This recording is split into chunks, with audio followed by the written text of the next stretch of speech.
जय साईनाथ। तो दोस्तों, जैसे कि मैंने अपनी कल की वीडियो में आप सबको एक मैसेज दिया था कि मैं ज़्यादा से ज़्यादा जो लोग मुझे अपने अनुभव शेयर करेंगे उनको अपनी वीडियो में सबके सामने लेकर आऊँगी। तो मेरी एक आंटी हैं जिन्होंने मुझे अपना साईं अनुभव बताया है, तो वो मैं आज आपके साथ शेयर करने वाली हूँ। तो ज़रूर सुनिए और मेरे साईनाथ का चमत्कार भी सुनिए। तो मेरी आंटी, जो पिछले साल कोरोना हुआ था, उसमें उनका पूरा परिवार बहुत बुरी तरह से सब बीमार हो गए थे।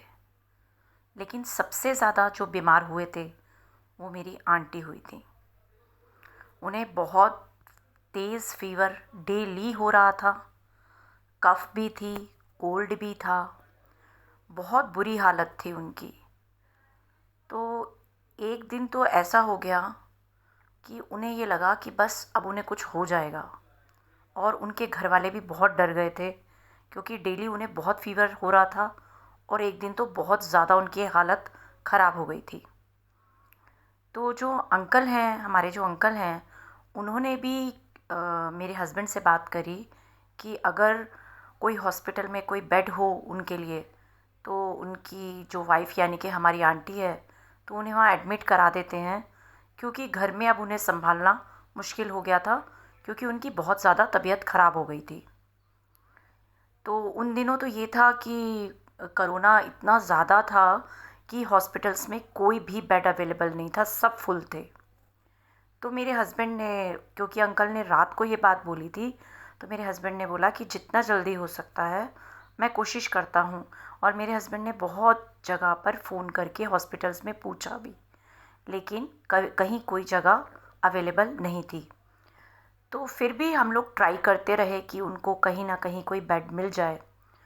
उस पूरी रात यही चलता रहा, और उसी रात को ही आंटी ने बताया कि वो बैठे बैठे रो रही थी क्योंकि उन्हें फुल बॉडी एक भी था। तो वो यही कह रही थी, क्योंकि वो साईनाथ को बहुत ज़्यादा मानती हैं, तो वो ये बोल रही थी कि जब मैं बैठे बैठे रो रही थी और वो ये कह रही थी कि बस अब तो साईनाथ मुझे कुछ हो ही जाएगा, मुझे प्लीज़ बचा लो। तो वो ये सब बोल रही थी। तो उसी टाइम पे उन्होंने बताया कि जैसे ही वो ये बात बोल रही थी, तो साक्षात साईनाथ उनके सामने आ गए और उन्होंने आकर मेरी आंटी को ये बोला कि बेटा क्यों रो रही है, मैं हूँ ना, क्या तुझे मेरे पे विश्वास नहीं है?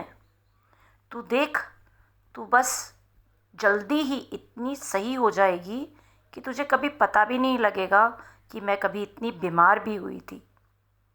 इतना कह के साईनाथ मेरी आंटी को आशीर्वाद देकर, उन्होंने हाथ उठाकर मेरी साई आंटी को आशीर्वाद दिया और वो एकदम वहाँ से चले गए। तो आप यकीन करेंगे दोस्तों, अगले ही दिन हम सब भी हैरान हो गए कि जब सुबह आंटी उठी तो उन्हें बिल्कुल भी फीवर नहीं था, और धीरे धीरे करते करते वो एकदम से सही होती गई। मतलब 4-5 दिन के अंदर वो ऐसे ठीक हो गई जैसे कि उन्हें कभी कुछ हुआ ही नहीं था। उनके सब घर वाले भी बहुत ज़्यादा हैरान थे कि एकदम से वो कैसे ठीक हो गई। तो आपने ये जो कहानी सुनी, ये जो अनुभव मेरी आंटी का सुना है, जो मैंने आप लोगों को बताया है, उन सब को देखकर, ये सब को सुनकर यही पता चलता है कि साईनाथ कितने कितने बड़े चमत्कार करते हैं। मतलब अगर हमारा पूर्ण विश्वास हमारे साईनाथ पर है, तो वो भी हमारा साथ कभी छोड़ते नहीं हैं। अगर हम ये कहते हैं ना कि साईनाथ, हम सिर्फ आप पे विश्वास करके सब कुछ, अपना सब कुछ आप पे ही छोड़कर चल रहे हैं, तो साईनाथ भी कभी हमें निराश नहीं करते हैं। हाँ, थोड़ी देर लगती है, उसमें भी हमारी कहीं ना कहीं भलाई छुपी होती है, देर ज़रूर होती है, लेकिन मेरे जो साईनाथ हैं वो हमें अच्छा ही नतीजा देते हैं। कभी भी हमारे लिए कोई बुरा नहीं करते हैं। हमें जबकि ये लग रहा होता है कि बहुत देर हो रही है और साईनाथ हमारी प्रार्थना सुन ही नहीं रहे हैं, लेकिन साईनाथ उस समय हमारी भलाई के लिए ही काम कर रहे होते हैं। वो बात अलग होती है कि तब हमें पता नहीं चलता, लेकिन जब हमें पता चलता है तो सही में ये पता लग ही जाता है कि साईनाथ सबका भला ही चाहते हैं, और जो उन्हें सच्चे दिल से याद करता है उसके साथ तो वो हमेशा ही रहते हैं, चाहे वो बंदा कहीं पर भी क्यों ना हो। साईनाथ का आशीर्वाद और उनका साथ बिना बोले ही उस आदमी के साथ हमेशा रहता है। तो जब भी प्रार्थना करो साईनाथ से सच्चे दिल से करो, वो आपकी ज़रूर सुनेंगे, आपको कभी निराश नहीं होने देंगे, हमेशा अपना आशीर्वाद आप पर बना कर रखेंगे। तो ये था मेरा आज का अनुभव। अगर आपके पास भी कोई अनुभव है तो मेरे को भेजिए। जैसे मैंने आंटी का अनुभव आप सबको सुनाया है, आप सबके साथ शेयर किया है, वैसे ही मैं चाहती हूँ कि आप लोगों के अनुभव भी मैं सबके साथ शेयर करूँ। तो अगर आपके पास कोई अनुभव है तो मैंने व्हाट्सएप नंबर अपना डिस्क्रिप्शन बॉक्स में दिया हुआ है, आप प्लीज़ उस पर भेजिए।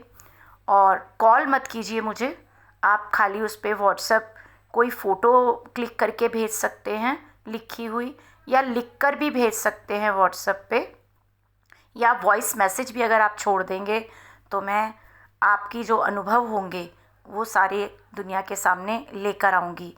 इसमें मुझे भी बहुत खुशी होगी, और जब आप सुनेंगे तो आपको भी बहुत अच्छा लगेगा, और हर बंदे का ध्यान और भक्ति साईनाथ की तरफ और बढ़ती ही जाएगी। तो आप सब मिलकर मेरे साथ बोलिए, जय साईनाथ, जय साईनाथ, जय साईनाथ।